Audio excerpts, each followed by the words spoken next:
The game's outfit Hotline Miami 2 Wrong Number Double Review. As a follow-up to 2012's fast-paced psychedelic top-down shooter, Hotline Miami 2 Wrong Number succeeds in drawing you into its violent and colorful alternate reality. The relentless combat is as swift and grueling as ever, with improvements on level design and variety. While still remaining ambiguous, the narrative development sees the entry of new characters and a more fleshed-out story. Introspectively, the game makes you ponder deliberate violence, malicious intentions, and twisted ideology in-game or otherwise, which adds significance to its place in the medium.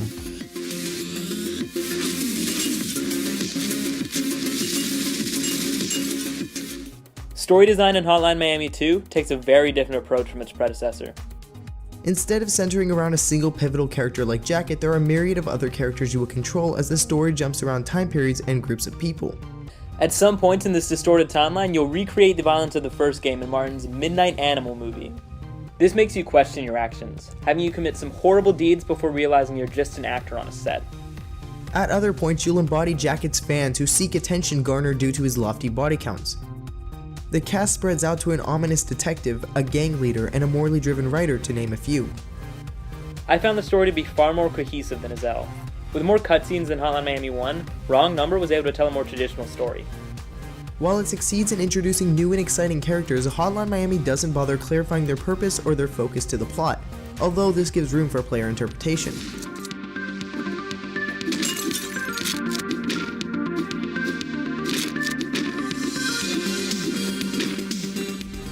Thankfully, the same trademark gameplay returns with some mindful tweaks. There's no longer an immediate mask selection for every level, and less masks to choose from altogether. I found that despite the hampered selection, the masks on offer changed the character's abilities far more drastically than in the first game. However, it was evident that at some points it was counterintuitive to restrict the player from using certain masks, especially when playing characters with no special capabilities like the detective. Despite this gripe, Hotline Miami 2 offers an incredibly strategic and responsive playing field. Using a variety of weapons to kill baddies in ultra-violent ways is still just as rewarding. This time around, levels are much larger, which unfortunately gave way to unfair deaths as your look feature can only view so far, therefore off-screen kills are common. It also means to encourage a meticulous approach to every scenario, which it does well. The lock-on feature is accurate for the most part, but its use is limited in the context of the fast-paced gameplay.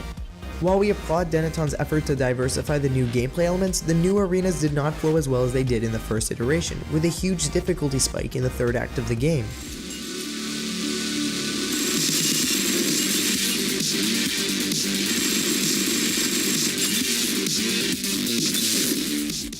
Where Hotline Miami 2 truly shines is in its unique presentation. The pixelated violence, retro throwback style returns, and is just as captivating this time around. Details like the VCR level selection screen and the distortion and blue overlay that appear when you pause the game help sell the 90s vibe. Visually, it appears as though more detail is being crafted into the world, which is welcome. At times where there was too much going on, the visual design may sometimes distract you from fully committing to the outrageous combat.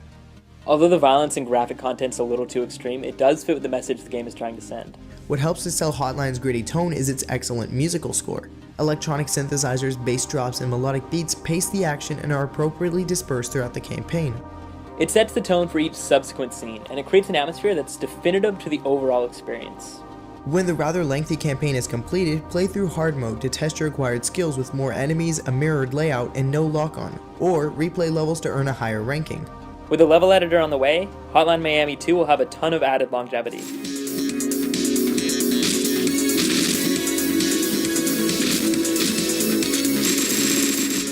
Hotline Miami 2 Wrong Number offers fans of the first game an impressive spectacle with new characters and a focus on narrative design. Its combat is just as fast-paced and relentless, although the new maps detract from the game's flow with jarring difficulty spikes. Like the previous title, its soundtrack knocks it out of the park with amazing techno-electronic beats, and there is a confident dedication to the art style which is as psychedelic as it is extraordinary. I give Hotline Miami 2 Wrong Number a 4 out of 5. Wrong Number feels like a game fueled by drugs, neon, and techno music. Its breakneck gameplay rarely feels frustrating, and it's managed to tell a more accessible story without losing the feeling of the original game. I give Hotline Miami 2 Wrong Number a 4 out of 5.